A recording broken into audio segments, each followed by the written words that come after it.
Good evening दोस्तों, चलिए शुरू करते हैं अपन अपनी आज की कक्षा। और आज अपन लोग पढ़ने वाले हैं ग्राफ। तो भाई जरा जल्दी से आ जाओ, है ना, क्योंकि आज ग्राफ का बहुत इंपॉर्टेंट टॉपिक है। और ग्राफ के साथ एक्चुअली में क्या है ना कि हमको इसके क्वेश्चंस हर चैप्टर में मिलने वाले हैं, हर चैप्टर में मिलेंगे, कैसे सॉल्व करने वाले हैं और इतनी सारी चीजें कैसे दो कॉन्सेप्ट के ऊपर टिक जाने वाली हैं, वो सारी की सारी चीजें सिखाने वाला हूं। बहुत मजेदार लेक्चर होने वाला है, जरा जल्दी से आ जाओ। चलो भाई आगे बढ़ते हैं। अब आज क्या बात करने वाले हैं अपन कि क्या ग्राफ होता है। व्हाट मतलब ग्राफ क्या होता है, क्या ग्राफ होता है नहीं, मतलब क्या ग्राफ होता है ना, मतलब व्हाट इज ग्राफ। हिंदी भी एक शब्द इधर का उधर हो जाए तो अनर्थ हो जाता है नहीं। खैर, what is graph, what graph tells us, different types of graph, different interpretations from the graph, slope of graph and area of graph. ये सारी चीजें अपन लोग आज के अपने की कक्षा में बात करने वाले हैं। जरा जल्दी से आ जाओ, है ना, हाय हेलो कर लो मुझसे कि मुझे पता चल जाए कि तुम लोग आ गए हो। चलिए, अब लास्ट क्लास में अपन लोगों ने क्या बात की थी, किसी को याद है अपन ने लास्ट क्लास में क्या बात की थी। अपन लोगों ने जो बात करी थी वो सीक्वेंस एंड सीरीज की थी। हम लोगों ने जो बात की थी उसके अंदर बाइनोमियल इंटरप्रिटेशन, बाइनोमियल थ्योरम की भी बात करी थी हम लोगों ने। और जो हमने बात की थी उस बात को अगर हम थोड़ा सा आगे बढ़ाएं, मतलब एक बार रिकैप कर लें, तो उस रिकैप के अकॉर्डिंग हम लोगों ने सीक्वेंस और सीरीज में दो तरह की सीरीज पर बात करी थी। एक हमारे पास थी अर्थमेटिक और एक हमारे पास थी ज्योमेट्रिक सीरीज। इसमें इसमें हमारे पास सीरीज कुछ ऐसी थी, A plus D, A plus 2d and so on. और जो इसमें हमारे पास nth टर्म था वो था हमारे पास a plus N minus one into D. और जब हम लोग ज्योमेट्रिक सीरीज की बात कर रहे थे तो ये हमारे पास ऐसा था A are square and so on. और इसमें जो nth टर्म था हमारे पास वो था A R to the power n minus one, where are is common ratio. ऐसी कुछ था, ऐसी कुछ था, हाँ या ना। अब अगर अपन देखें यहां पर तो बेसिकली यहां पर इस सीरीज का जो सम आता था अपने पास, अगर फाइनाइट है तो a into r to the power n, sorry इस केस में तो अपने पास सिंपल था n by two a plus last term यानी दिस, तो 2a plus N minus one into D.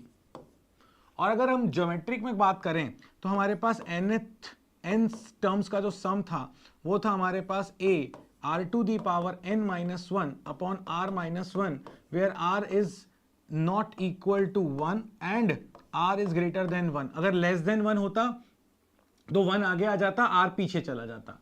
और इनफाइनाइट जीपी का जो सम है, इनफाइनाइट जीपी, इसका जो हमारे पास सम आता था वो आता है a upon r minus one और a upon one minus r. R greater than one है तो ये होगा, आर लेस देन वन है तो ये होगा।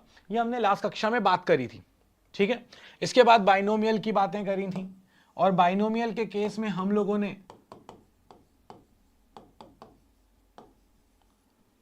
चलो बढ़िया, आ गए हो एकांशी की नहीं आए हो। बाइनोमियल के केस में अपन ने A X plus Y to the power N, इस पर चर्चा करी थी। और हमने ये कहा था ये होता है summation n C r x to the power n minus r y to the power r, where are is equal to one to n. वही है, जनरल टर्म के टर्म्स में लिख दिया, वन सॉरी जीरो से n C zero x to the power n y to the power zero, फिर n C one x to the power n minus one y to the power one, फिर n c two x to the power n minus two y to the power two and so on. इसी तरह कर रहे थे हम लोग। चलिए बढ़िया, बाइनोमियल। और इसमें फिर हमने एक स्पेशल सीरीज लगाई थी कि अगर x very very less than one है तो one plus x to the power n is nearly equal to one plus n x. ऐसे कुछ था हमारे पास, यस और नो, था ऐसे ही, आया ना बेटा। चलो तो एक बार जरा जल्दी से बोर्ड को देख लो कि भैया हमने ये पढ़ा था और ये हमारा हो चुका है, ठीक है। आगे बात करते हैं अब।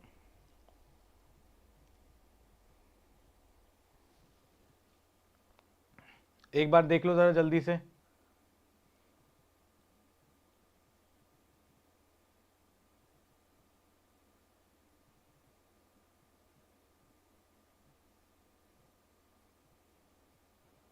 ओके, ठीक है।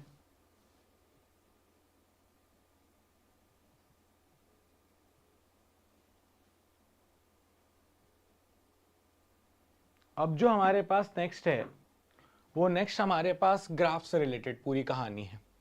चलिए, तो सबसे पहली चीज जो मेरी थी आपसे वो क्या था कि व्हाट इज ग्राफ। ग्राफ क्या होता है? A graph is a line straight और curve which shows the variation of one quantity with respect to other which are interrelated with each other. जैसे कि for example y is equal to x, ये आप इसका graph बनाओगे। क्यों? क्योंकि y और x दो फिजिकल क्वांटिटीज हैं, मतलब दो क्वांटिटीज हैं और एक रिलेशन है उनके बीच में। जैसे कि अगर मैं आपसे बात करूं कि भाई x y is equal to x square, क्या इसका ग्राफ बना सकते हो? हाँ। क्यों? क्योंकि y और x दो अलग अलग क्वांटिटीज हैं और ये आपस में एक रिलेशन के थ्रू कनेक्टेड है। क्या y is equal to sine x का आप ग्राफ बना सकते हो या sine x plus x square का बना सकते हो? बिल्कुल बना सकते हो, क्योंकि यहां पर साइन एक्स और एक्स स्क्वायर ये एक पूरा का पूरा फंक्शन है या टर्म है और ये y और x के बीच में एक रिलेशन है। सो आप यहां पर ग्राफ बना सकते हो। तो ग्राफ क्या होता है बेसिकली? बिल्कुल सिंपल भाषा में, graph is a straight line और curve which shows the relation between और variation in one physical quantity with respect to the other which are interrelated to each other. ठीक है, क्या ये क्लियर है? चलिए बढ़िया, ओके ग्रेट। अब अगर अपन बात करें तो जब भी अपन ग्राफ की बात करेंगे तो ग्राफ के इंटरप्रिटेशंस जब भी हम निकालेंगे तो भैया एक या तो हम बात करेंगे किस चीज की, स्लोप की, और या फिर हम बात करने वाले हैं एरिया की। सो बेसिकली जब भी इंटरप्रिटेशन की बात करेंगे, जो चीज है वो तो है, y और x के बीच में ग्राफ है तो y और x के बीच का रिलेशन तो वो हमें बता ही रहा है। जैसे कि फॉर एग्जाम्पल अगर मैं आपसे ये कहता हूं,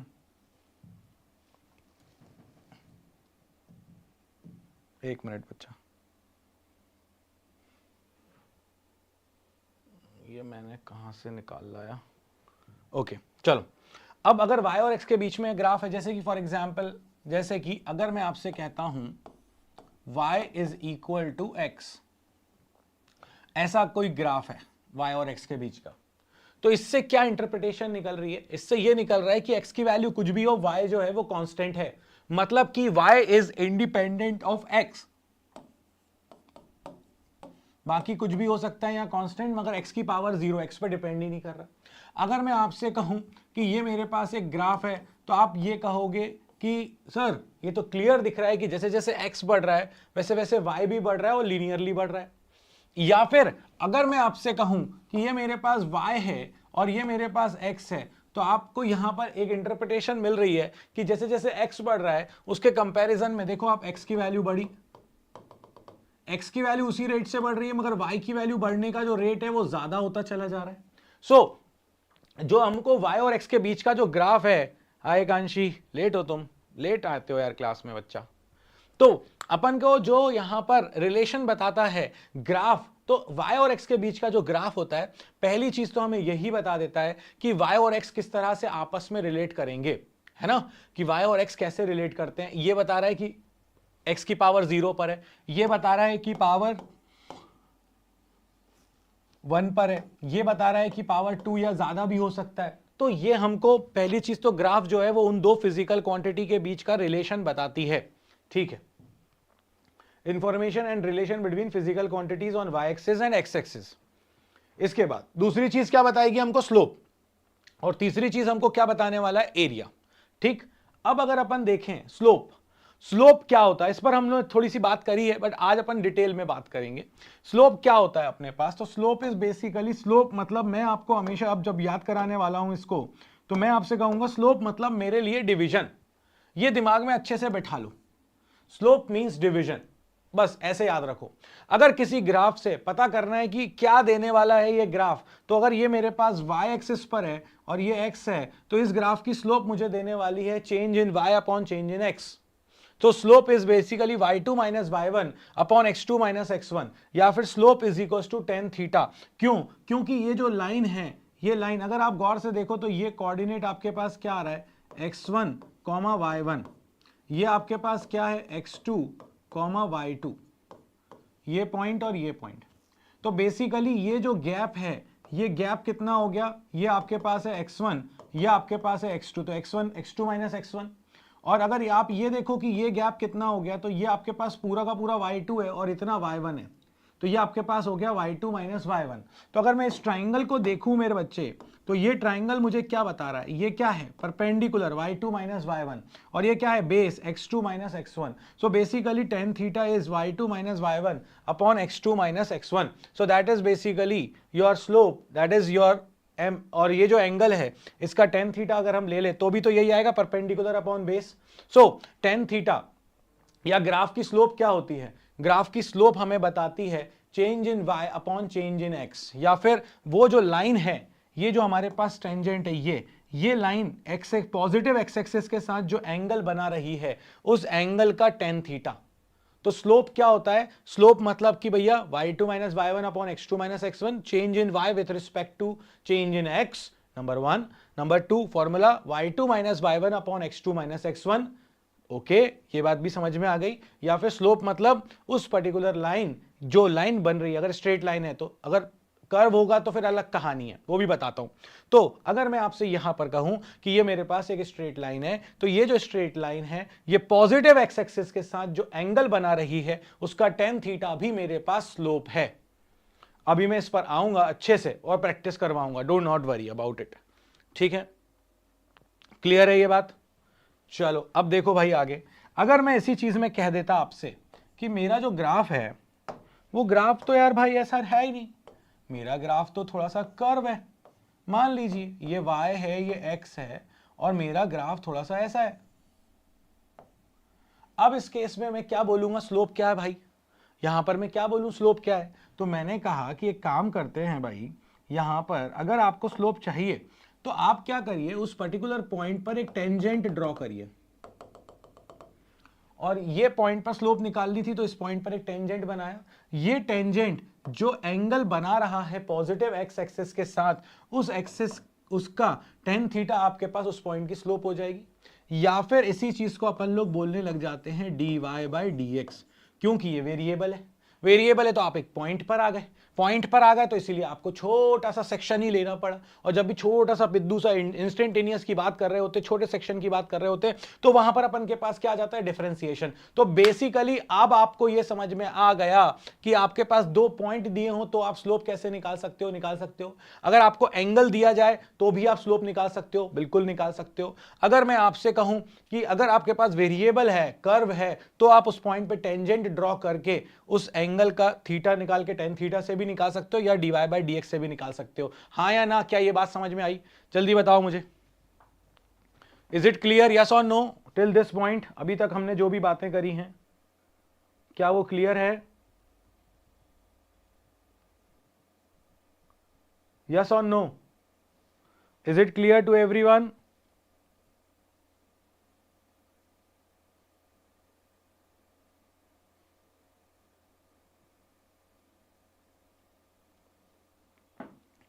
यस,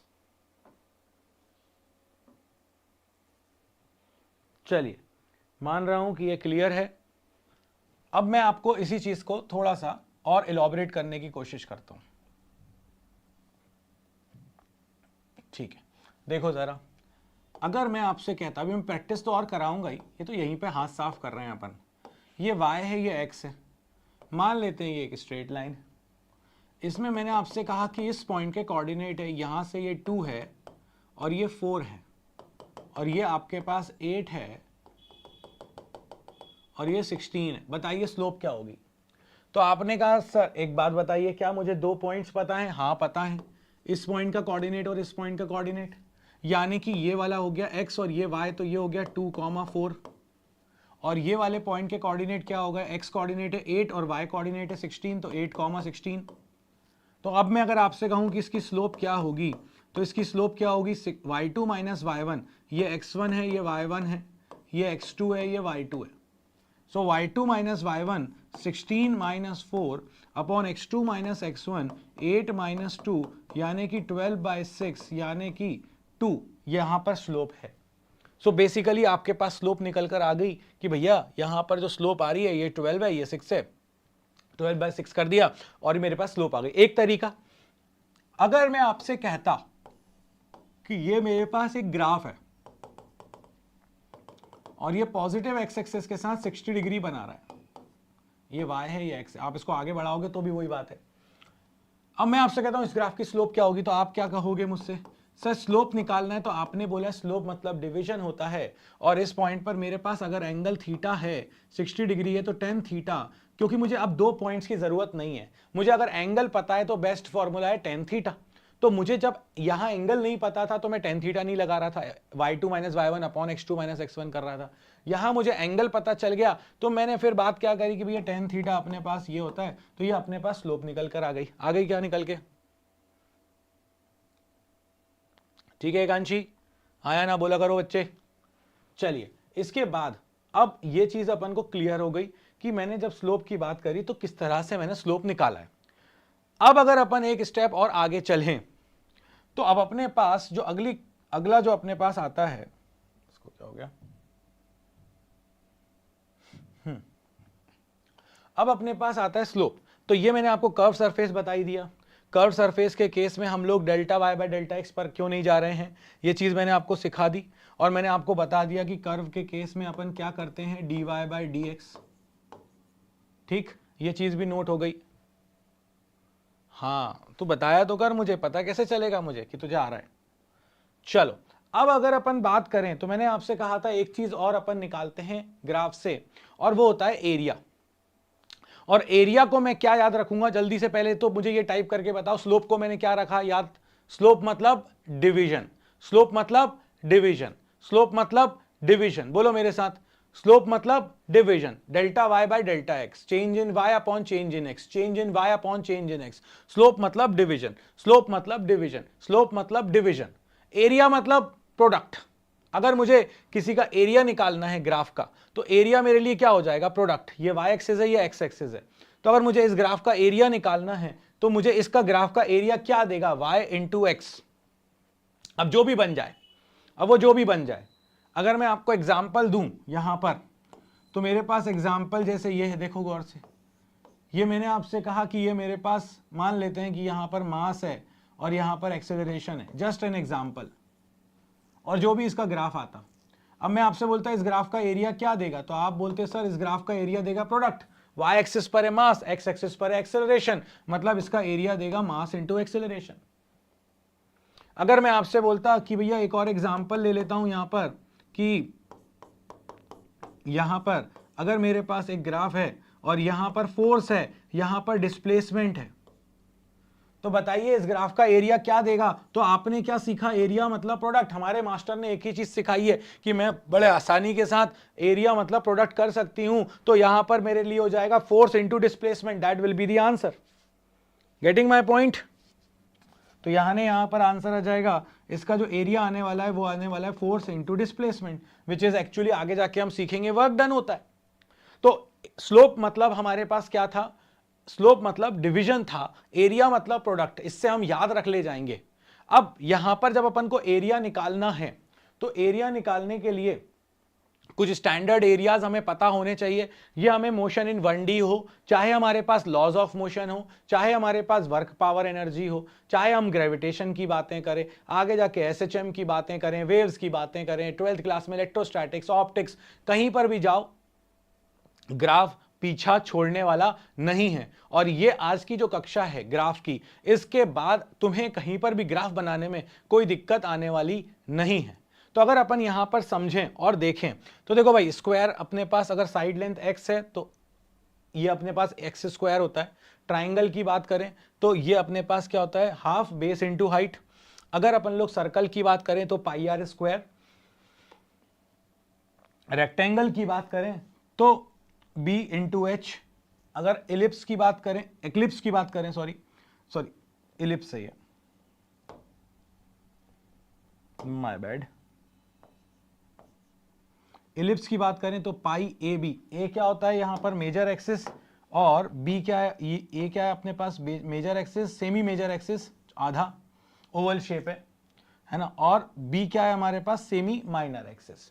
अगर हम लोग ट्रेपेजोइडल की बात करें या ट्रेपेजियम की बात करें, इन दैट केस हमारे पास होता है half sum of parallel side multiply by the perpendicular distance between them. Half sum of parallel sides multiply by the perpendicular distance between them. तो मैंने अभी तक क्या सीखा? मैंने अभी तक सीखा कि जब भी मैं ग्राफ कर रहा हूं, ग्राफ में मैं स्लोप कैसे निकाल सकता हूं। मैं बार बार जोर क्यों दे रहा हूं? मैं बार बार जोर इसलिए दे रहा हूं क्योंकि ये मुझे याद हो जाए, तो इससे अच्छा कुछ नहीं हो सकता। मैंने क्या करा? मैंने ये बोला कि भाई मेरे को एरिया निकालना है। एरिया निकालना है मतलब प्रोडक्ट है ग्राफ में, y और x में जो भी क्वांटिटीज है उनका मल्टीप्लाई, वो अपन को आउटपुट देगा एरिया का। एरिया निकालने का सिंपल तरीके ये है, अगर ये नहीं हुआ तो इंटीग्रेशन है, अगर ये स्टैंडर्ड फॉर्मेट में नहीं मिला तो फिर इंटीग्रेशन है। ठीक है, चलिए ये बात भी समझी अपन ने, और मुझे पूरी उम्मीद है कि तुमको भी ये बात समझ में आई है। आज तुम बहुत ही पुअर रिस्पॉन्स कर रहे हो। I am really very sorry to say, but तुम्हारा रिस्पॉन्स आज बहुत स्लो आ रहा है, बहुत स्लो आ रहा है। मज़ा नहीं आ रहा, मुझे मज़ा नहीं आ रहा क्लास में, क्योंकि तुम्हारा रिस्पॉन्स हाथ शायद टाइप करने में दिक्कत आ रही है, या तुम क्लास में नहीं हो, जो भी है ना, ऐसा मत करो भाई। चलिए अब अगर अपन देखें यहां पर एक question, name the physical quantity represented by the slope of the following graph. अब मैंने कहा था मैं कुछ क्वेश्चंस की तरफ भागूंगा, तो अब मैं आपको कुछ क्वेश्चंस की तरफ लेके चलता हूं। मैं आपसे ये कहता हूं, बड़े आराम से देखो, ये पहला है, हमेशा तुम कहते हो ना कि मुझे करने दो, ये फर्स्ट है, यहां पर ये आपके पास फर्स्ट है, ये आपके पास सेकंड है, ये आपके पास थर्ड है, ये आपके पास फोर्थ है। और अब आपसे ये कहा गया कि भैया ये बताओ इन ग्राफ्स की स्लोप क्या देगी। मैं आपको 1 मिनट दे रहा हूं इनको करने के लिए।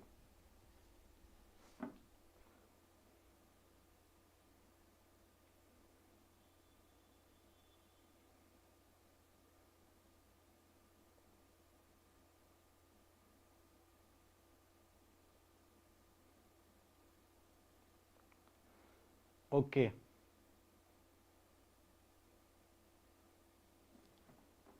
ठीक है, पहली वाली चीज आपको क्या देगी अगर आप स्लोप की बात कर रहे हो तो फर्स्ट आपको देगा डिस्प्लेसमेंट अपॉन टाइम। तो स्लोप हो जाएगी आपके पास, मैंने कहा था ना स्लोप मतलब डिवीजन, तो बेसिकली ये आपको देने वाला है change in displacement upon change in time. ये आगे जाके मैं सीख लूंगा कि भैया ये वेलोसिटी होता है, तो मैं बोलने लगूंगा कि स्लोप इसकी वेलोसिटी है, बट ये आगे जाके सीखूंगा मैं। अभी तो मुझे ये पता है स्लोप मतलब डिवीजन। तो इस ग्राफ का स्लोप क्या देने वाला है? चेंज इन डिस्प्लेसमेंट अपॉन टाइम इंटरवल। अगर मैं यहां की बोलूं कि इस ग्राफ की स्लोप मुझे क्या देने वाली है, तो y एक्सिस का चेंज अपॉन x एक्सिस का चेंज, डिवीजन, स्लोप मतलब डिवीजन। तो ये हो जाएगा change in velocity upon change in time interval. अगर किसी ने मुझसे कहा कि बताइए भाई इस ग्राफ की स्लोप आपको क्या रिप्रेजेंट करेगी, तो आप कहेंगे सर स्लोप मतलब डिवीजन, यानी change in acceleration upon change in time interval, यानी कि ये जर्क कहलाता है। आगे जाके सीखेंगे अपन। अगर मैं आपसे बोलता हूं कि बताइए भाई इस ग्राफ की स्लोप क्या रिप्रेजेंट करेगी, तो that will be change in force upon mass. Basically ये अपने पास है, और यहां पर उन्होंने कुछ बोल दिया होगा कि भाई हमारे पास एक एक्सेलरेशन कांस्टेंट है। सो एक्सेलरेशन कांस्टेंट है तो ये आपके पास स्लोप आ गई, और फोर्स अपॉन मास अगर अपन देखें तो ये एक्सेलरेशन ही होता है। तो बेसिकली हमने इस ग्राफ से स्लोप से एक्सेलरेशन निकाल दिया। या देखो ये इंटरप्रिटेशंस हैं, क्या ग्राफ दिया जा रहा है, क्या कांस्टेंट दिया जा रहा है, वो अलग चीज है। मगर मैंने पहली चीज क्या सीख ली कि स्लोप का मतलब होता है डिवीजन। स्लोप का मतलब होता है मेरे पास डिवीजन, फोर्स अपॉन मास, या change in force upon change in y coordinate upon change in x coordinate. मैं स्लोप जब भी निकालूंगा डिवीजन से आंसर निकाल दूंगा, यही मुझसे कहा गया। हाँ, है ना। चलो आगे बात करते हैं। तो स्लोप मतलब डिवीजन, बिल्कुल सही है, ये आ गई अपने पास सारी चीजें। इसके बाद अगर मुझसे कहा जाए कि भैया इस ग्राफ की, ये तो अपन ने क्या बोला, name the physical quantity represented by the slope. अगर मैं आपसे एरिया भी मांगता तो आप यहां पर मुझे एरिया भी दे सकते थे। एरिया क्या देगा इस ग्राफ का? Displacement into time. एरिया क्या देगा इस ग्राफ का? Velocity into time. अब वो आगे जाके कोई फिजिकल क्वांटिटी बन रही है वो अलग बात है। इस ग्राफ का एरिया क्या देगा? A into t, acceleration into time. जरूरी नहीं है कि सारी फिजिकल क्वांटिटी यहां से निकल के आए, एरिया जरूरी नहीं है कि कोई फिजिकल क्वांटिटी दे, मगर अगर देगा तो प्रोडक्ट ही है। फोर्स इंटू मास, अब कुछ होता नहीं है, बट इस ग्राफ का एरिया देगा फोर्स इंटू मास, कुछ नहीं होता इसलिए नहीं निकाल रहे। अगर कुछ होता तो वो मांगते तो हम निकाल देते। ठीक है, चलिए तो ये अपने पास आ गया। अब जैसे ये है, name the physical quantity which can be calculated by the area under the following graph. अब इसमें अगर अपन देखें तो भाई ये मैंने आपको दे, आप बिल्कुल फॉर टेंशन मत लीजिएगा इस चीज की कि अरे सर ये क्या है, अरे कुछ नहीं है। ये magnetic induction into surface area, magnetic induction, तो यहां पर आपके पास ये चीज देगी इसका सरफेस एरिया, ये चीज देगी इसका एरिया निकाल के। इस ग्राफ का एरिया क्या होगा, magnetic induction into surface area. वो आगे जाके अपन सीख जाएंगे कि मैग्नेटिक फ्लक्स होती है, वो अलग बात है, वो अलग बात है। मगर इस ग्राफ का एरिया क्या देगा, ये दिस इनटू दिस। अगर मैं यहां बात करूं, वेलोसिटी टाइम ग्राफ है, इस ग्राफ का एरिया मुझे क्या निकाल कर देगा, इस ग्राफ का एरिया मुझे देगा वेलोसिटी इनटू टाइम। इस ग्राफ का एरिया मुझे क्या निकाल के देगा, वेलोसिटी इनटू टाइम। अगर मुझे वेलोसिटी इनटू टाइम निकाल कर देगा, वो तो मैंने आगे जाके सीख लिया कि वेलोसिटी इनटू टाइम डिस्प्लेसमेंट होता है, क्योंकि velocity is equal to displacement upon time था, टाइम को इधर ले आओ तो ये डिस्प्लेसमेंट बन गया। अगर फॉर्मूला याद हो तो डिस्प्लेसमेंट ऐसे ही कुछ था ना, तो ये डेल्टा टी इधर आ जाएगा, तो ये आपके पास डिस्प्लेसमेंट बन गया। वो तो मैंने बाद में सीखा, वो मैंने बाद में सीखा, नहीं पता कोई बात नहीं। अभी मैंने तुमको सिर्फ इतना सिखाना है कि भैया एरिया निकालना है, मतलब वेलोसिटी इनटू टाइम करना था। यानी इस ग्राफ का एरिया क्या देगा, वेलोसिटी इनटू टाइम देगा। अब जो फिजिकल क्वांटिटी बन रही है वो निकाल दो, दैट्स इट, कहानी खत्म हो गई अपनी। तो ये आपके पास बन गया, आपके पास ये भी। अच्छा, अब मैं आपको लेकर चलता हूं। अच्छा, इसके भी पहले एक काम करते हैं, थोड़ी सी अपन ना हाथ साफ कर लेते हैं, है ना, थोड़ा सा हाथ साफ कर लेते हैं। उससे क्या होगा ना कि तुमको और मुझको दोनों को कॉन्फिडेंस आ जाएगा कि तुम सीख गए हो कि नहीं सीखे हो, है ना। सो चलो सबसे पहले अगर मैं आपसे कहता हूं कि ये मेरे पास एक ग्राफ है वोल्टेज और करंट का, तो इस ग्राफ की स्लोप क्या होगी, क्या होगी इसकी स्लोप। मैं वेट कर रहा हूं आंसर का। इस ग्राफ की स्लोप क्या होगी, मेरे लिए सिंपल है, स्लोप मतलब division, change in y coordinate upon change in x coordinate. तो इस ग्राफ की स्लोप क्या होगी,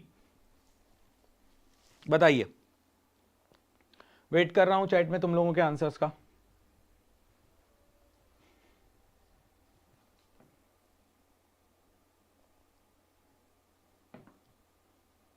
अरे स्लोप मतलब डिवीजन, इतना क्या सोचना है।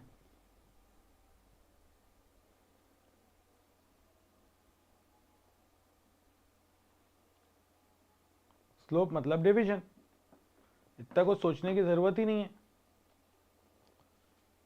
क्या आएगा भैया इसका स्लोप, इसकी स्लोप निकल के आएगी डेल्टा वी बाय डेल्टा आई।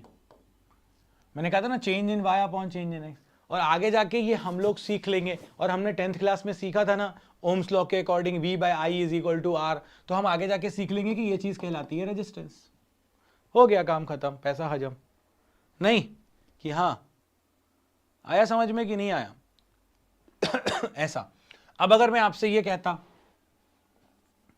कि भाई ये लो एक और ग्राफ देता हूं, ये फोर्स और एरिया है, अब बताओ मुझे इस ग्राफ का स्लोप क्या देगा मुझे निकाल के। तो आपको कोई फिजिकल क्वांटिटी के बारे में पता है तो पता है, नहीं पता है तो नहीं पता है, इतनी टेंशन लेने की जरूरत नहीं है। मगर मुझे इतना पता है कि स्लोप मतलब डिवीजन होता है, और स्लोप मतलब डिवीजन होता है तो वाई एक्सिस पर कौन है, फोर्स है, एक्स एक्सिस पर कौन है, एरिया है। भाई चेंज की भी बातें कर सकता हूं, कोई दिक्कत नहीं है। मैं तो अभी फिलहाल ये देख रहा हूं कि ये कौन सी फिजिकल क्वांटिटी देने वाला है, क्योंकि तरीके तो वही है मेरे पास, y2 minus y1 upon x2 minus x1 tan theta dy by dx, है ना, यही अपने पास तरीके हैं स्लोप निकालने के। ठीक, सो यहां पर मेरे पास इस केस में क्या आने वाली है slope, delta f upon delta a, यानी फोर्स अपॉन एरिया, यानी कि ये तो प्रेशर होता है, आगे जाके सीखेंगे। तो ये प्रेशर मैंने बोल दिया कि भैया इसका स्लोप जो है वो प्रेशर निकाल के देगा। आज मैं तुमको वहां तक के क्वेश्चंस कराने जा रहा हूं जहां तक के तुमने इमेजिन भी नहीं करे होंगे। तुम्हें लग रहा होगा कि अरे अभी तो हमने ये चैप्टर ही नहीं पढ़ा। अरे भाई बिना पढ़े वो चैप्टर आप वैसे ही सॉल्व कर रहे हो, इतना कुछ सोचने की जरूरत नहीं पड़ेगी। यस, चलिए आगे बढ़ते हैं। ओके, इसके बाद अब अगर अपन लोग देखें तो यहां पर डिफरेंट टाइप्स ऑफ ग्राफ, अभी अपन और प्रैक्टिस करेंगे, do not worry about it, है ना। अपन को इसकी बहुत सारी प्रैक्टिस करनी है, और ये प्रैक्टिस इसलिए करनी है क्योंकि अपना हाथ साफ तभी होगा। अब डिफरेंट टाइप्स ऑफ ग्राफ में सबसे पहला, जब भी आपके पास जो फिजिकल क्वांटिटी y एक्सिस पर है और जो फिजिकल क्वांटिटी x एक्सिस पर है, दोनों की पावर 1 के बीच में रिलेशन हो, तो उस केस में आपका ग्राफ बनता है स्ट्रेट लाइन। फिर से समझ लीजिए, अगर आप जो क्वांटिटी आप y एक्सिस पर ले रहे हैं और जो क्वांटिटी आप x एक्सिस पर ले रहे हैं, अगर उन दोनों के बीच में जो रिलेशन है उसमें पावर 1 आ रही है, तो आप कहेंगे कि जो हमारा ग्राफ बनेगा वो बनेगा स्ट्रेट लाइन। ये क्लियर है? बहुत बढ़िया, अति उत्तम। अगर अपन यहां पर देखें, मैं आपको सारे ग्राफ बना रहा हूं स्ट्रेट लाइन के, फिर एक संजीवनी बूटी दे दूंगा, उससे तुम्हारा काम हो जाना है। अगर मैं देखूं तो लीनियर ग्राफ, भैया ये वाई एक्सिस है, ये एक्स एक्सिस है। अगर मैं वाई और एक्स के बीच में ग्राफ बनाता हूं और ये ग्राफ मेरा स्ट्रेट लाइन ही आ रहा है, अगर ये स्ट्रेट लाइन आ रहा है, अब आप एक काम करो, यहां पर आपको दिख रहा है कि भैया देखो पावर दोनों की 1 है तो स्ट्रेट लाइन बनेगा। तो अब आप ये एक चीज देखो कि यहां पर आप x की जगह 0 रख दो। जब आप x की जगह 0 रखोगे तो y भी क्या आ रहा है, 0 आ रहा है। इसका मतलब है कि ये ओरिजिन से स्टार्ट होगा। अगर x की जगह 0 रखने पे y भी 0 आ रहा है तो ये ओरिजिन से स्टार्ट होगा। साथ में जो भी चीज x की पावर 1 के साथ होगी, ये चीज कहलाएगी स्लोप। ये चीज कहलाएगी स्लोप। जैसे कि अगर मैं आपसे कहता हूं कि y is equal to 2x है, तो आप कहेंगे सर x दोनों की पावर 1 है और x की जगह 0 पे y भी 0 है। इसका मतलब है ग्राफ तो स्ट्रेट लाइन है और साथ में ये +2 है, मतलब स्लोप हमारी जो है यहां पर वो स्लोप है 2, क्योंकि वो x के साथ जो भी है वो स्लोप है। अगर मेरी स्लोप पॉजिटिव है तो ग्राफ ऊपर जाएगा, अगर मेरी स्लोप नेगेटिव है तो ग्राफ में नीचे जाऊंगा। ठीक है, अगर स्लोप पॉजिटिव है तो ऊपर जाएंगे, अगर ग्राफ स्लोप नेगेटिव है तो नीचे जाएंगे। उसका कारण क्या है, जब आप x की जगह 1 रखोगे तो y की वैल्यू आपको क्या मिल रही है, +2। जब x की जगह 2 रखोगे तो y की वैल्यू क्या मिल रही है, +4। तो आप जब इसको करस्पॉन्डिंगली पॉइंट्स बनाओगे बच्चा, तो ये पॉइंट्स आपके इसी लाइन पर ऐसे आ रहे हैं, और ये x पॉजिटिव तो y भी पॉजिटिव, क्योंकि स्लोप पॉजिटिव है जो भी आगे लिखा हुआ है। मगर अगर ये नेगेटिव होता तो x1 रखने पे y -2 आता, तो नीचे जाती है आपकी लाइन। तो अगर स्लोप अपन जैसे कहीं पर अपन नहीं होता, जैसे भोपाल बहुत हिली एरिया है, जब भोपाल बहुत हिली एरिया है तो हमको ऐसा लगता है कि भैया ये चढ़ान है, स्लोप है, ऊपर की तरफ जा रही है, ये नीचे जा रही है। जितनी ज्यादा स्टीप होती जाती है अपन कहते हैं अरे यार बहुत स्टीप है यार, ये तो होता है कि नहीं होता है। तो वैसे ही यहां पर अगर आप देखें तो स्लोप आपको यहां x के साथ जो भी चीज है वो आपको स्लोप बताने की कोशिश कर रहा है। अगर आप गौर से यहां पर समझेंगे तो जब y is equal to -mx है, उस केस में आपकी जो स्लोप है वो नेगेटिव है, और अगर स्लोप नेगेटिव है तो x की जगह 0 रखो, y भी 0, x की जगह 1 रखो, y की वैल्यू माइनस में, x की जगह 2 रखो, y की वैल्यू फिर से माइनस में। तो अब ये x is equal to 0, y equal to 0, मतलब स्टार्ट तो 0 से होगा, मगर अब ये ऊपर नहीं जाएगा, अब ये कहां जाएगा, नीचे जाएगा, क्योंकि स्लोप नेगेटिव है। ठीक है, एक चीज और क्लियर हो गई, बहुत बढ़िया, शाबाश। आगे देखते हैं भाई लीनियर ग्राफ्स में।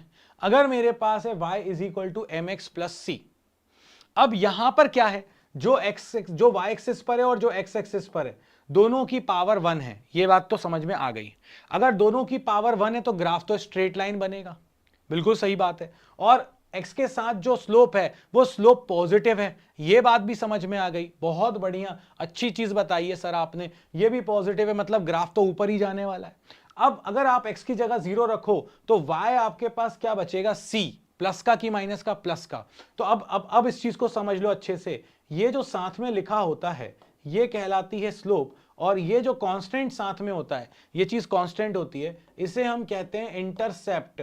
इंटरसेप्ट मतलब कि ये कौन से पॉइंट पर कट करेगा, कौन एक्सिस को, y एक्सिस को कहां से कट करेगा हमारा ग्राफ, इसको बोलते हैं y इंटरसेप्ट। अगर x की साइड होता तो x इंटरसेप्ट। ठीक है, ओके, चलो देखो जरा, x की जगह 0 रखो, y की वैल्यू आ जाएगी c, तो ये आपका y आ चुका है c, तो ये आपका, और क्योंकि स्लोप पॉजिटिव है तो ये ऊपर की तरफ जाएगा, इसकी स्लोप आएगी प्लस का m। अब अगर आप यहां पर देखोगे तो देखो भाई y ये क्या है, mx माइनस सी। mx माइनस सी का क्या मतलब हुआ, mx माइनस सी का मतलब ये हुआ कि भैया यहां पर स्लोप तो पॉजिटिव है, स्लोप तो पॉजिटिव है, इंटरसेप्ट नेगेटिव है। मतलब जब आप x की जगह 0 रख रहे हो तो y की वैल्यू -c मिल रही है, -c ओरिजिन से नीचे मिलेगी। तो ये वाला जो पॉइंट है आपके पास ये हो चुका है माइनस का c, -c। और अब आपकी स्लोप पॉजिटिव है तो ये ग्राफ नीचे नहीं जाने वाला, ग्राफ ऊपर ही जाने वाला है, मगर -c से स्टार्ट होगा क्योंकि इंटरसेप्ट नेगेटिव है। क्लियर, स्लोप पॉजिटिव है। अब अगर अपन इसी चीज को और वैरायटी के साथ देखें, अगर -mx प्लस सी है तो मतलब कि अगर आप गौर से देखो तो यहां स्लोप नेगेटिव है, मतलब कि नीचे जाएगा, मगर इंटरसेप्ट पॉजिटिव है, मतलब कि जब x की जगह 0 रख रहे हैं तो y की वैल्यू प्लस सी आ रही है, तो ये आपके पास प्लस सी आ गया। और क्योंकि पावर दोनों की 1 है तो स्ट्रेट लाइन ही होगा, मगर स्लोप नेगेटिव है तो ये सीधे नीचे जाएगा। अब यहां पर आप जो थीटा निकालते हो वो ये होता है, ये तो थीटा है, बेसिकली स्लोप निकालने के लिए आप ये वाला एंगल लोगे 180 माइनस थीटा। मैंने कहा था ना पॉजिटिव एक्स एक्सिस के साथ एंगल निकालते हैं अपन। अगर मैं आपसे बात करता हूं y is equal to minus m x minus c है, इसका क्या मतलब हुआ? इसका मतलब ये हुआ कि जब x की जगह 0 रखोगे तो y की वैल्यू माइनस सी मिलेगी, और ये स्लोप नेगेटिव है, इसका मतलब है ऊपर नहीं जा रहे हो आप, इसका मतलब है आप नीचे जा रहे हो। तो ये आपके पास माइनस एम एक्स माइनस सी हो गया। तो जब भी x और y की पावर 1 हो तो ग्राफ कैसा बनने वाला है? ग्राफ एक स्ट्रेट लाइन बनने वाला है, लीनियर बनने वाला है, ये हमने देख लिया। और इसके जितने भी केसेस हो सकते हैं वो सारे के सारे मैंने आपको दिखाए। अब मैं आपको इस चीज को बताता हूं, गौर से देखिएगा जरा। अगर मैं आपसे कहता हूं ये मेरे पास y है, ये मेरे पास x है, अगर मैं आपसे कहता हूं ये मेरे पास ग्राफ है, तो आप बोलोगे सर स्लोप पॉजिटिव है, y is equal to m x, क्योंकि आपने ओरिजिन से स्टार्ट किया, इसका मतलब है इंटरसेप्ट 0, x 0 तो y भी 0। अगर मैं आपसे कहता हूं कि मेरा ग्राफ ऐसा है, तो आप बोलेंगे sir y is equal to, ऊपर जा रहे हो तो स्लोप पॉजिटिव एम एक्स, और क्योंकि ये नीचे कट कर रहा है ओरिजिन के, इसका मतलब है इंटरसेप्ट नेगेटिव, तो y is equal to m x minus c. अगर कोई आपसे कहे कि मेरा ग्राफ ऐसा है, इसका मतलब है y इज इक्वल टू, ऊपर जा रहा है तो प्लस का एम एक्स, और इंटरसेप्ट भी आपका ऊपर है, इसका मतलब है प्लस सी, तो ये आपके पास ग्राफ बन गया y is equal to m x plus c. Slope भी पॉजिटिव है और ये भी पॉजिटिव है। अगर आपके पास ग्राफ ऐसा बन रहा है तो आप ये कहोगे सर ओरिजिन से आ रहा है, मतलब इंटरसेप्ट नहीं है, मतलब कहीं कट करने वाला, ओरिजिन पे ही कट कर रहा है, मगर स्लोप नेगेटिव है। क्यों नेगेटिव है? क्योंकि ओरिजिन नीचे जा रहे हो आप। अगर आपका ग्राफ ऐसा है, इसका मतलब है कि आप बोल रहे हो कि सर स्लोप नेगेटिव है तो minus m x, straight line है इसलिए मतलब पावर 1, और क्योंकि ये नीचे नेगेटिव से आ रहा है, जब एक्स 0 है तो y की वैल्यू नेगेटिव है, तो इंटरसेप्ट नेगेटिव है माइनस सी। अगर आपसे कोई कहे कि भैया ये मेरे पास y इज इक्वल टू, तो आप कहोगे नेगेटिव इंटरसेप्ट है तो माइनस का एम एक्स, और क्योंकि सॉरी इंटरसेप्ट पॉजिटिव है मगर स्लोप नेगेटिव है तो माइनस का एम एक्स प्लस का सी। तो ये जितनी भी स्ट्रेट लाइन की चीजें अपन ने अभी तक सीखी हैं, इसको आप पीछे बढ़ा सकते हो, मतलब ऐसा कुछ खास नहीं है, आप इसको ऐसे पीछे बढ़ा दो, कोई फर्क नहीं पड़ रहा उससे, तो क्योंकि पीछे जा सकता है ना ग्राफ, तो बिल्कुल जा सकता है ना, एक्स की वैल्यूज नेगेटिव भी हो सकती है। तो ये आपके पास जो बना है इस समय, ये आपके पास बन गया है आपका ग्राफ, ले जाओ जहां ले जाना है इसको। तो ये आपके पास अब ग्राफ बन गया स्ट्रेट लाइन वाला, लीनियर ग्राफ। अब अपन को कभी भी प्रॉब्लम करने वाले नहीं है। I hope it is clear, yes और नो? क्या ये चीज क्लियर है दिमाग के अंदर अच्छे से कि ग्राफ कैसे बनेंगे, स्लोप कैसे निकलेगी?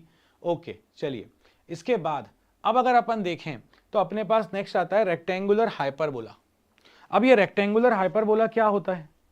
रेक्टेंगुलर हाइपरबोला मतलब कि एक बढ़ेगा तो दूसरा कम होगा, मतलब कि आप ये कह रहे हो y is inversely proportional to x। अगर y is inversely proportional to x है तो जब x की वैल्यू बढ़ेगी तो y की वैल्यू कम होगी। देखो जरा, x की वैल्यू अगर 1 है तो y की वैल्यू भी 1 है, x की वैल्यू अगर 2 है तो y की वैल्यू 1/2 है, x की वैल्यू 3 है तो y की वैल्यू 1/3 है, x की वैल्यू 4 है तो y की वैल्यू 1/4 है। भैया 1/4 ज्यादा छोटा हो गया ना, x बढ़ रहा है मगर उसके करस्पॉन्डिंग y जो है वो 1/1/1 है, मतलब कम होता चला जा रहा है। सो x बढ़ने पे y कम हो रहा है आपका। तो ये जो ग्राफ है ये बनेगा रेक्टेंगुलर हाइपरबोला, इसको बोलते हैं रेक्टेंगुलर हाइपरबोला। एक बढ़ा तो दूसरा कम हुआ, कर्व है और ये स्ट्रेट लाइन नहीं है, ध्यान रखिएगा। और यहां पर पावर 1 के प्रोपोर्शनल नहीं है, यहां पर गौर से देखो, ये y is equal to c/x है, 1/x है, मतलब अगर ऊपर भी ले जाओगे तो x की पावर -1 हो रहा है, दोनों पावर +1 के प्रोपोर्शनल नहीं है, ये ध्यान रखने वाली बात है बच्चा, ठीक है। अब अगर आपसे कोई कहे, ऐसे ही ऐड कर लेता हूं, अगर कोई आपसे कहे कि ये मैंने ग्राफ बनाया ऐसा, तो आपने कहा sir y is inversely proportional to x है। अगर किसी ने कहा, ये पहला वाला था, अगर किसी ने कहा नहीं भाई मुझे तो बनाकर दिखाओ y is inversely proportional to x square, अब इसका ग्राफ कैसा बनेगा? तो दिखने में ऐसा ही होगा, मगर क्योंकि inversely proportional to x square है तो इसकी स्लोप ज्यादा होगी, स्टीप होगा। क्यों स्टीप होगा? क्योंकि यहां पर अगर आप गौर से देखो तो जब x की वैल्यू 1 तो y 1, मगर जब x की वैल्यू 2 तो यहां 1/2 थी, मगर यहां 1/4 है, तेजी से कम हो रही है, इसीलिए ज्यादा स्टीप हो गया।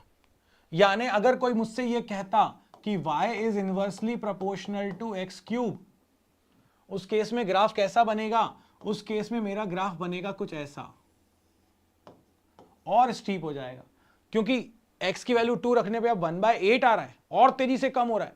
सो जैसे जैसे मेरी पावर्स बढ़ती चली जाएंगी वैसे वैसे मेरा ग्राफ जो है वो ऐसे और स्लोप स्टीप होता चला जाएगा, स्टीप होता चला जाएगा, स्टीप होता चला जाएगा। इसे हम कहते हैं रेक्टेंगुलर हाइपरबोला। ये चीज क्लियर होनी चाहिए दिमाग में कि अगर इनवर्सली प्रोपोर्शनल होगा तो ग्राफ कैसा बनेगा। अभी अपन को इसकी प्रैक्टिस करनी है तो अपना हाथ साफ हो जाएगा इसके ऊपर, टेंशन नहीं लेने का, ठीक है। अब अगर अपन देखें, अब आता है अपने पास पैराबोला। स्ट्रेट लाइन सीख लिया, रेक्टेंगुलर हाइपरबोला सीख लिया। अब अगली अपन चीज जो सीखने जा रहे हैं वो है पैराबोला। अगर पैराबोला की बात करें तो यहां पर क्या होता है ना, देखो पावर जो है क्या है, एक का स्क्वायर है, जो एक दोनों पहले दोनों 1 थे पावर, एक इस केस में इनवर्सली थे, अब यहां पर क्या एक का स्क्वायर है। तो यहां पर जैसे कि अगर मैं बोल दिया कि y square is proportional to x, इसका ग्राफ, तो अगर आप गौर से देखो तो यहां पर रूट ले रहे हैं अपन एक्स का, आप नीचे वाला नहीं भी बनाओगे तब भी चलेगा, है ना। अगर आप गौर से देखो तो यहां पर आपके पास स्क्वायर है पावर में, एक क्वांटिटी जो वाई एक्सिस पर है उसका square is proportional to quantity on x axis. तो इस केस में अगर मैं x की जगह 1 रखूं तो y की वैल्यू 1 है, x की जगह 4 रखूं तो y की वैल्यू 2 है, x की जगह 9 रखूं y की वैल्यू 3 है, रूट लग जाएगा ना। x की वैल्यू 16 रखूं, आंसर निकालना आसान है इसलिए वो वैल्यूज ले रहा हूं, 16 रखूं तो y की वैल्यू 4 है, मतलब y तो 1 2 3 4 ऐसे धीरे धीरे बढ़ रहा है। x की वैल्यू 0 से लेकर 16 तक बढ़ गई, तब तक y तो सिर्फ 4 तक ही बढ़ा। तो इसका मतलब है ये ग्राफ तो कर्व बनेगा और x एक्सिस की तरफ झुक जाएगा, जिसका स्क्वायर है उसके अपोजिट वाले की तरफ झुक जाएगा। अगर y पर स्क्वायर है तो x की तरफ झुक जाएगा। अब अगर यहां पर देखो तो ये क्या है, y square is proportional to -x होने से क्या हुआ, जो भी चीजें आपकी पॉजिटिव थी वो सारी की सारी क्या हो गई, नेगेटिव। आप पॉजिटिव रखो या नेगेटिव रखो यहां पर, अब आप गौर से देखो माइनस हो जाने से क्या हुआ, इस साइड का ग्राफ मिरर इमेज बन गया इस तरफ, है ना। यहां पर उतनी ज्यादा टेंशन लेने की जरूरत नहीं, कर्व का अपन को ध्यान रखना है बस। अब आगे बढ़ते हैं, x square is proportional to y. अब भैया यहां पर क्या हुआ, जो क्वांटिटी एक्स एक्सिस पर है अब ऐसा कुछ हो गया, y is proportional to x square. अभी y square is proportional to x था, अब y is proportional to x square हो गया। अब क्या होगा, अब ये होने वाला है कि x की वैल्यू 1 y की वैल्यू 1, x की वैल्यू 2 y की वैल्यू 4, x की वैल्यू 3 y की वैल्यू 9, x की वैल्यू 4 y की वैल्यू 16। x तो धीरे धीरे बढ़ रहा है, y तो तेजी के साथ बढ़ रहा है। स्क्वायर किसका है, x का, तो ग्राफ किसकी तरफ बैंड हो जाएगा, ग्राफ बैंड हो जाएगा y की तरफ ऐसा। अब अगर मैं इसी चीज को माइनस कर देता, भैया ये माइनस भी है, तो माइनस में इमेज ऊपर की जगह कहां पहुंच जाते अपन, नीचे की तरफ आ जाते, और ये अपने पास बन जाता parabola. So y is proportional to x square, square के केस में पैराबोला बनता है, डायरेक्टली प्रोपोर्शनल के केस में स्ट्रेट लाइन बनता है, इनवर्सली प्रोपोर्शनल के केस में रेक्टेंगुलर हाइपरबोला बनता है, और इस तरह से अपना पूरा काम हो जाता है ग्राफ्स का। अब मैं आपको कुछ ग्राफ्स बनाकर दिखा रहा हूं, कुछ प्रैक्टिस करके दिखा रहा हूं, और इसमें आपको ये टेंशन नहीं लेनी है कि फॉर्मूला क्या है, फॉर्मूला मैं दे रहा हूं आपको, फॉर्मूला मैं दे रहा हूं आपको सिर्फ उसकी प्रैक्टिस करते चले जाना है, ठीक है। चलो भाई, graph between momentum and velocity, अगर मैं आपसे कहूं तो mass is equal P is equal to होता है mv। अगर P is equal to mv होता है, momentum is equal to mass into velocity, और मैं आपसे ये कह रहा हूं कि मुझे किसके बीच में ग्राफ बनाना है, मुझे ग्राफ बनाना है मोमेंटम और वेलोसिटी के बीच में, कीपिंग मास कांस्टेंट। तो वो ग्राफ कैसा बनने वाला है, तो देखो गौर से, आप y एक्सिस पर क्या ले रहे हो, मोमेंटम, ये चीज आप ले रहे हो y एक्सिस पर, और ये चीज आप ले रहे हो x एक्सिस पर, और दोनों की पावर क्या है 1, और ये जो है ये आपका कांस्टेंट है जो कि स्लोप होती थी। तो अगर पावर 1 है और प्लस माइनस में कुछ भी नहीं है तो अपना जो है, और स्लोप कांस्टेंट है और पॉजिटिव है, मतलब ग्राफ तो स्ट्रेट लाइन बनेगा, पावर दोनों की 1 है, और यहां पॉजिटिव है मतलब स्लोप ऊपर की तरफ जाएगी, पॉजिटिव है स्लोप, मतलब बढ़ेगा, बिल्कुल ठीक है। अब अगर अपन देखें तो इस केस में ये ग्राफ ऐसा कुछ बनने वाला है, क्योंकि ये उसी से मैच कर रहा है y इक्वल टू mx से। यस, अगला क्वेश्चन करो, ट्राई करो उसको। Graph between electric potential difference and current, मतलब कि मैं आपसे कह रहा हूं कि मुझे ग्राफ बनाकर दिखाइए v potential difference versus current, इसका ग्राफ बनाकर दिखाइए, और रिलेशन में आपको दे देता हूं v is equal to i are.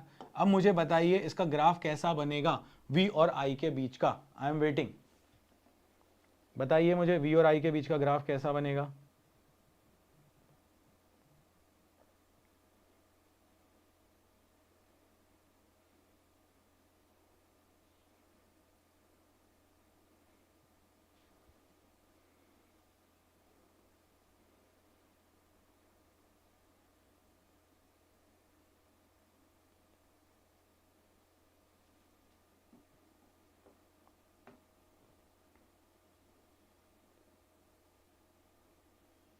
Okay,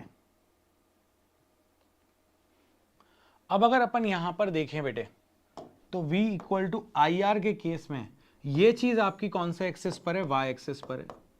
ये i कौन से एक्सिस पर है, आपके x एक्सिस पर है। और ये चीज क्या है, आपकी कांस्टेंट है। अगर ये कांस्टेंट है और ये पॉजिटिव है, इसका मतलब है स्लोप पॉजिटिव है, ऊपर की तरफ जाएगा। और स्लोप कांस्टेंट की वैल्यू क्या है अपने पास, r है, मतलब इस ग्राफ की स्लोप क्या आने वाली है, r आने वाली है। और क्योंकि x और y दोनों जो भी क्वांटिटीज हैं उनकी पावर 1 है, तो graph will be a straight line and the constant जो साथ में है x की पावर 1 के वो r है। इसका मतलब है इस ग्राफ की स्लोप जो है वो रेजिस्टेंस है, r है। क्लियर? ओके, नेक्स्ट अगर अपन लोग देखें यहां पर, तो नेक्स्ट केस में अपने पास जो अगला क्वेश्चन आता है, वो अगला क्वेश्चन क्या बन रहा है अपने पास, वो अगला क्वेश्चन बन रहा है graph between D Broglie wavelength and momentum. अगर डी ब्रॉगली वेवलेंथ और मोमेंटम के बीच में मुझे ग्राफ बनाना है, तो मेरे पास क्या आ जाएगा, lambda is equal to h upon p. तो अगर मुझे यहां पर डी ब्रॉगली वेवलेंथ और मोमेंटम के बीच में ग्राफ बनाना है, तो लैम्डा और पी के बीच में ग्राफ बनाना है। और लैम्डा और पी के बीच में अगर मुझे ग्राफ बनाना है, तो बड़े आराम से समझो यहां पर कि भाई ये बताइए कि यहां पर आपके पास जो y एक्सिस पर है वो ये है, ये h तो कांस्टेंट है, मैंने फॉर्मूला दे दिया आपको, डोंट वरी अबाउट इट, है ना, h कांस्टेंट है। और ये जो आपके पास x एक्सिस पर है वो ये है, तो यानी कि कुछ ऐसा बन रहा है क्या, ये कांस्टेंट अपॉन x, यानी कि जो एक्सिस y एक्सिस पर है और जो x एक्सिस पर है ये दोनों एक दूसरे के इनवर्सली प्रोपोर्शनल है। अगर ये इनवर्सली प्रोपोर्शनल है, इसका मतलब है कि graph will be a rectangular hyperbola, क्योंकि जब भी इनवर्सली प्रोपोर्शनल होते हैं ग्राफ कैसा बनता है, रेक्टेंगुलर हाइपरबोला। यही सिखाया था, यस और नो, लगाओ इसमें दिमाग, यही सिखाया था ना। तो ये आ गया आपके पास बढ़िया सा निकल के, चलिए बढ़िया है। अगला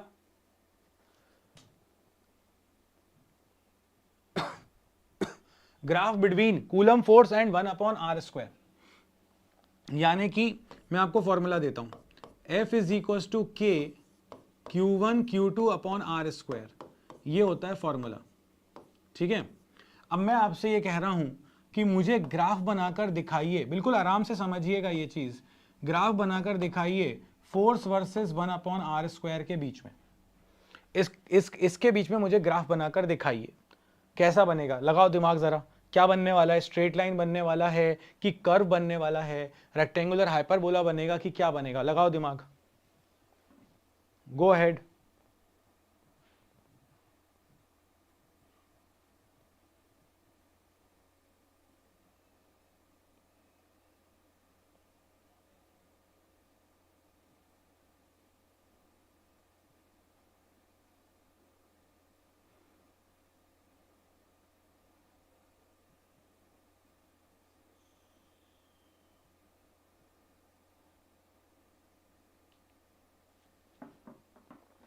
ओके, चलिए, तो अगर अपन यहां पर देखें तो f is inversely proportional to r square, मगर यहां पर आप जो y एक्सिस पर ले रहे हो वो y एक्सिस की फिजिकल क्वांटिटी ये तो y है, और 1 अपॉन आर स्क्वायर पूरा का पूरा x एक्सिस पर ले रहे हो आप।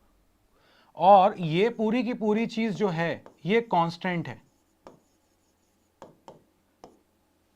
सो अगर आप यहां पर ये y एक्सिस पर ले रहे हैं और ये 1/r² जो भी चीज आप ले रहे हो वो x एक्सिस पर ले रहे हो और ये चीज आपके पास कांस्टेंट है, तो यहां पर आप गौर से देखो y is directly proportional to x हो गया।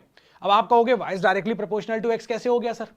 हाँ, आप क्या बताना चाह रहे हो? अरे भाई मैं ये बताना चाह रहा हूं क्योंकि आप यहां पर इस एक्सिस पर f ले रहे हो, आप इस एक्सिस पर r नहीं ले रहे हो, आप इस एक्सिस पर 1/r² ले रहे हो। तो 1/r² कंप्लीटली किसकी तरह ट्रीट होगा? x की तरह ट्रीट होगा।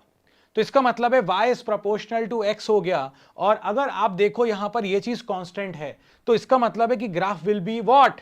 Graph will be a straight line. और इसकी स्लोप क्या आने वाली है? आया हुआ क्वेश्चन है 12th तक में, k q1 q2, जो भी साथ में कांस्टेंट है वो स्लोप है। अब ये प्लस है तो ऊपर जाएगा, नेगेटिव होते तो नीचे चला जाता। हमें जो पता है जितना दिख रहा है हमने उस हिसाब से बना दिया। तो ये मेरे पास आ गया इसका ग्राफ। अब देखो भाई, graph between centripetal force and velocity. अब मुझे सेंट्रीपिटल फोर्स और वेलोसिटी के बीच में ग्राफ बनाना है और मैं आपको फॉर्मूला दे रहा हूं, s f is equals to centripetal force का एफ mv²/r, ऐसा कुछ होता है फॉर्मूला। फॉर्मूले की टेंशन मत लो, आगे जाके सीख जाओगे, अभी तो तुमको सिर्फ ग्राफ सीखना है। अब उसने क्या बोला? मास और रेडियस कांस्टेंट है। अब आपको ग्राफ बनाना है एफ और वी के बीच में, फोर्स और वेलोसिटी के बीच में। अगर आप देखें यहां पर तो ये है फोर्स, ये है वेलोसिटी। अब अगर आप यहां पर समझेंगे तो ये चीज आप ले रहे हो y एक्सिस पर, और अगर अपन देखें तो हम वेलोसिटी को किस पे ले रहे हैं? v नहीं, v² नहीं, v हम सिर्फ यहां पर v ले रहे हैं, v² नहीं ले रहे हैं, v ले रहे हैं। अगर हम यहां पर, तो मेरे पास ये चीज x एक्सिस पर है, this is proportional to x², so y is proportional to x²। x की वैल्यू बढ़ेगी। अब गौर से देखो, x की वैल्यू 1, y की वैल्यू 1, x की वैल्यू 2, y की वैल्यू 4, x की वैल्यू 3, y की वैल्यू 9, मतलब y² है x का, इसका मतलब है y तेजी से चेंज होगा, तो ये ग्राफ बैंड हो जाएगा y एक्सिस की तरफ। ये क्योंकि y is proportional to x² parabola होता था, तो ये ग्राफ बनेगा एक पैराबोला। सो f और v के बीच का आपका ग्राफ आ गया, जो कि आने वाला है y is proportional to x², यानी कि पैराबोला।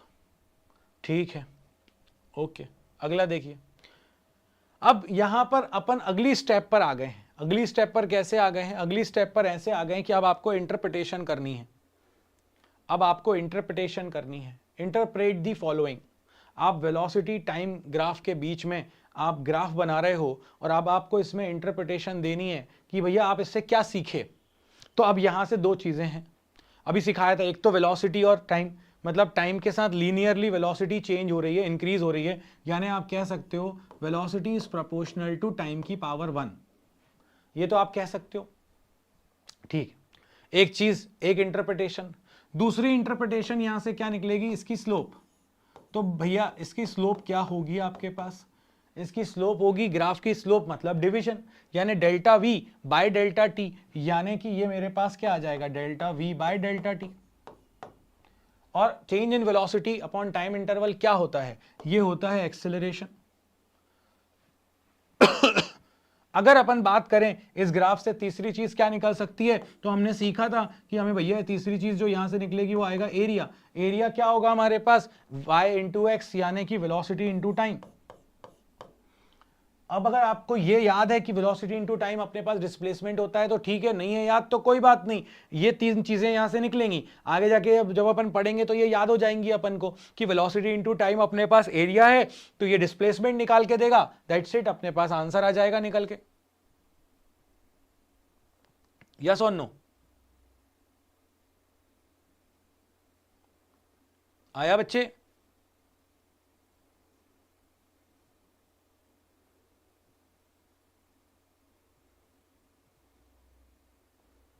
Okay, very good.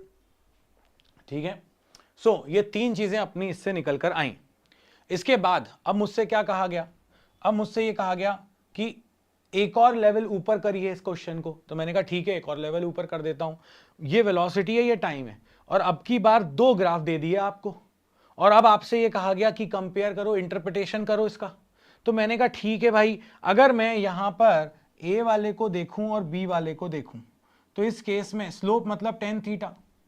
अब ये वाले केस में और ये वाले केस में अगर मैं यहां पर इसकी स्लोप बनाने की कोशिश करूं तो ये एंगल है थीटा ए और ये एंगल है theta b. So theta a is greater than theta b. अब theta b is greater than theta a, theta b is greater than theta a. अब जिसका एंगल ज्यादा उसका टेन थीटा भी ज्यादा होगा, तो स्लोप किसकी ज्यादा निकल कर आने वाली है, यानी slope of b is greater than slope of a. और हमने अभी देखा इसकी स्लोप क्या बताती है, velocity upon time, change in velocity upon time interval which is acceleration. इसका मतलब है कि बी का एक्सेलरेशन ज्यादा है, acceleration of b is greater than acceleration of a. तेजी से स्पीड पकड़ रहा है b as compare to a. Yes, बहुत बढ़िया। एक और लेवल अप करते हैं अब अपन, एक लेवल और अप करते हैं। तो अब अपन से क्या कहा गया, भैया वेलोसिटी टाइम ग्राफ है। हमने कहा हाँ ठीक है, अब इसका इंटरप्रिटेशन बताओ आप। तो यहां पर एक चीज गौर से दिख रही है, और वो जो चीज दिख रही है वो क्या दिख रही है अपन को, वो ये दिख रहा है कि भैया ये वेलोसिटी, ये टाइम, और यहां पर आप देखो टाइम के साथ वेलोसिटी के जो बढ़ने का रेट है वो ज्यादा होता जा रहा है, बढ़ता जा रहा है, बढ़ता जा रहा है, बढ़ता जा रहा है। कर्व है ये तो अपन ने अभी सीखा था ये वाले, जनरली और भी पावर्स हो सकती हैं, बट अपन ने जो सीखा उसके according velocity is proportional to t square, क्योंकि y is proportional to x square का ग्राफ है ये, क्योंकि जब x बढ़ता था उसके स्क्वायर के अकॉर्डिंग y बदल रहा है। अभी अपन ने पैराबोला सीखा, इसका मतलब ये हुआ कुछ ऐसा। इसका मतलब और क्या हुआ, इसका मतलब और ये हुआ कि भैया यहां पर अगर आप गौर से देखो तो मैं यहां पर स्लोप जब बनाऊंगा तो स्लोप मतलब टेंजेंट, अगर मैं यहां पर स्लोप बनाऊं तो ये टेंजेंट, अगर मैं यहां पर स्लोप बनाऊं तो ये टेंजेंट। और हर बार अगर आप गौर से देखो तो जो स्लोप निकाल रहे हो आप पॉइंट पे, यानी टेंजेंट जो बना रहे हो, उस टेंजेंट का जो एंगल है वो बढ़ रहा है कि कम हो रहा है। देखो यहां पर स्लोप के लिए ये एंगल आएगा, यहां पर स्लोप के लिए ये एंगल आएगा, यहां पर स्लोप के लिए ये एंगल आएगा। तो आपका एंगल बढ़ता चला जा रहा है। इसका मतलब है कि यहां पर जो टेन थीटा है वो बढ़ता चला जा रहा है, dy बाई डी एक्स की वैल्यू जो अपने पास स्लोप निकल रही है वेरिएबल वाली यहां पर, वो बढ़ती चली जा रही है। इसका मतलब ये हुआ हमारे पास कि continuously v or velocity slope is increasing, slope is increasing. यहां पर अपन ये कह सकते हैं स्लोप बढ़ता चला जा रहा है, बढ़ता चला जा रहा है, बढ़ता चला जा रहा है। अच्छा एक और आया अपने पास कि भैया इस ग्राफ को देख के आपको कुछ समझ आ रहा है क्या, ये वेलोसिटी है मीटर पर सेकंड में, और यहां पर ये मीटर पर सेकंड है ना, और ये टाइम है। अब आप बताइए भैया इसमें क्या कह सकते हैं आप। तो मैंने कहा कि इस केस में मैं ये कह सकता हूं कि वेलोसिटी टाइम के साथ कम मतलब बढ़ रही है, मगर बढ़ने का रेट कम हो रहा है। कैसे, क्योंकि जब मैं इसमें स्लोप बनाऊंगा तो आप गौर से देखो यहां पर आपकी स्लोप ऐसी आएगी, इस पॉइंट पर यह एंगल है, इस पॉइंट पर आपकी स्लोप थोड़ी सी कम हो गई, इस पॉइंट पर स्लोप और कम हो गई, इस पॉइंट पर जब आप हाईएस्ट पॉइंट पर पहुंचोगे तो ऐसा बनेगा जैसा मैक्सिमम मिनिमम में बन रहा था, तो आपकी स्लोप तो जीरो ही हो गई। मतलब कि आपकी स्लोप सबसे ज्यादा थी और धीरे धीरे स्लोप कम हो रही है। इसका क्या इंटरप्रिटेशन निकल कर आया कि इस ग्राफ में हम ये कह सकते हैं slope is decreasing.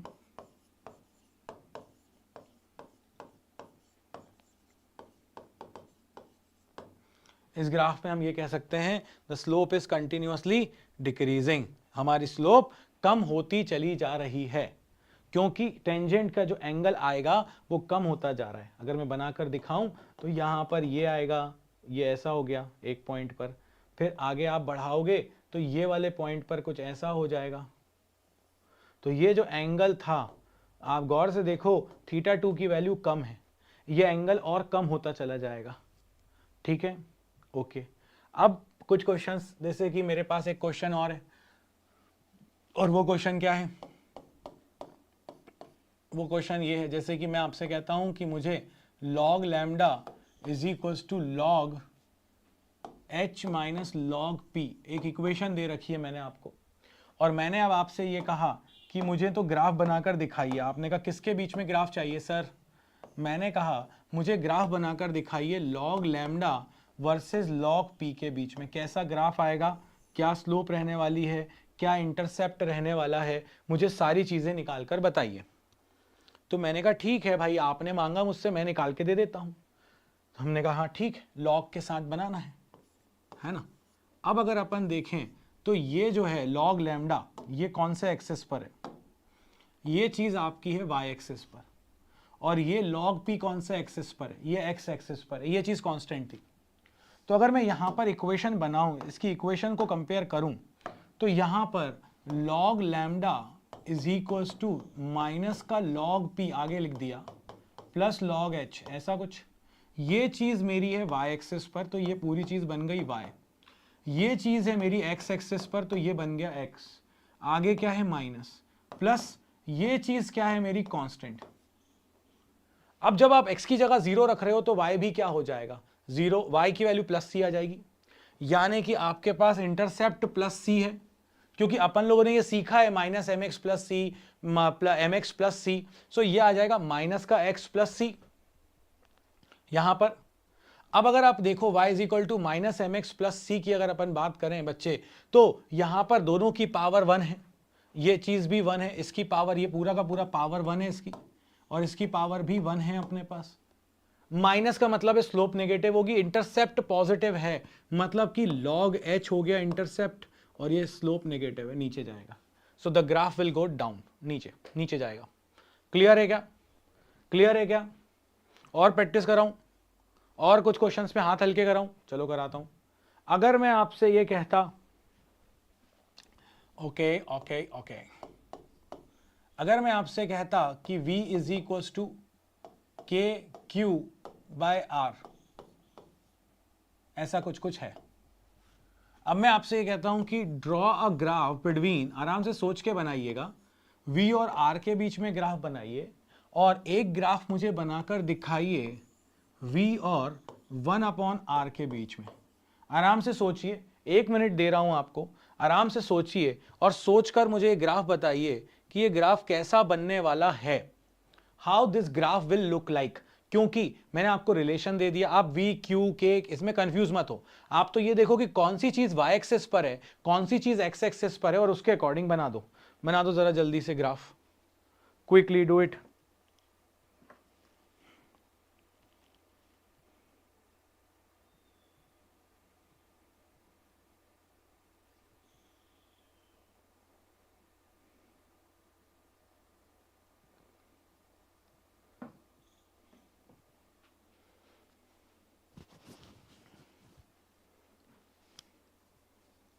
Yes,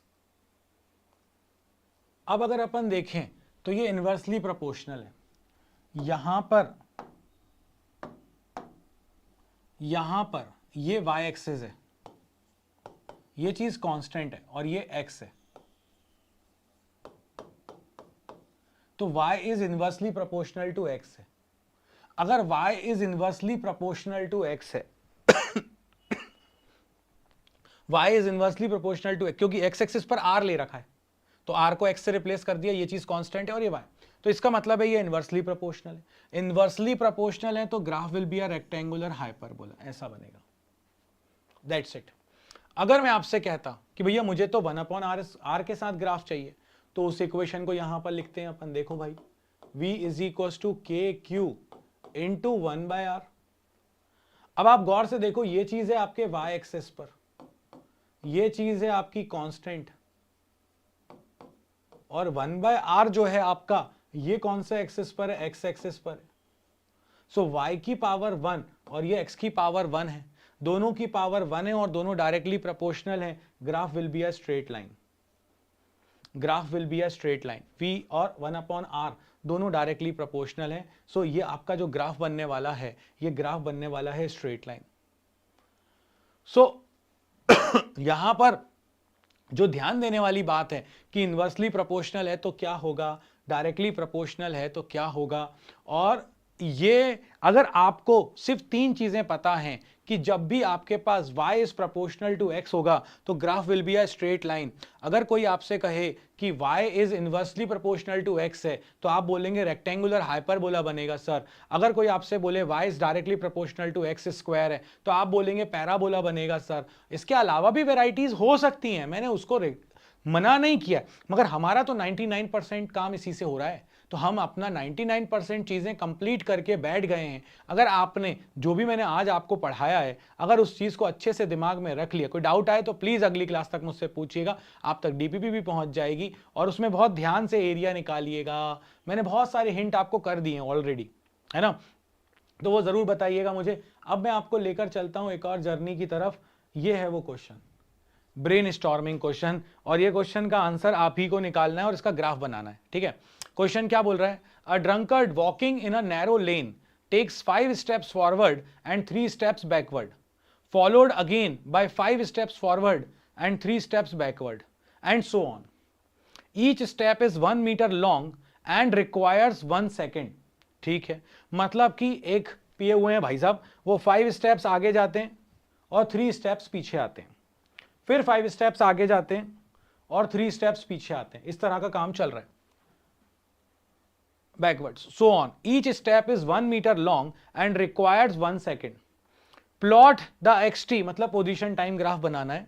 determine graphically और अदरवाइज हाउ लॉन्ग, ये निकालना है तुमको, how long the drunkard takes to fall in a pit 13 metre away from the start. मतलब कि आपको ये बताना है कि जो पिए हुए भाई साहब हैं, वो पिए हुए पियक्कड़ भाई अंकल कितनी देर के बाद उनकी जहां से स्टार्ट किया है वहां से 13 मीटर की डिस्टेंस पर एक पिट है, एक गड्ढा है। तो आपको ये बताना है कि ये जो पिए हुए भाई साहब हैं, ये उस 13 मीटर दूर वाले गड्ढे में कितनी देर के बाद गिरने वाले हैं। I hope I am clear about my question. आपको ये क्वेश्चन दिख रहा है, ठीक है? इस क्वेश्चन को बिल्कुल क्लियरिटी के साथ देखिए, दिमाग में बैठाइए इसको, ठीक है? ओके, तो ये रही अपनी आज की कक्षा। कल फिर मिलेंगे अपन अपनी अगली कक्षा में, मगर ये ध्यान रखिएगा दोस्तों, जो हमने आज पढ़ा है उसको रिवाइज करना और प्रॉपर नोट्स बनाना बहुत ही ज्यादा जरूरी है। तो मुलाकात होगी अपनी अब अगली कक्षा में, तब तक के लिए तुम्हारे बाबा जी की तरफ से जय हो।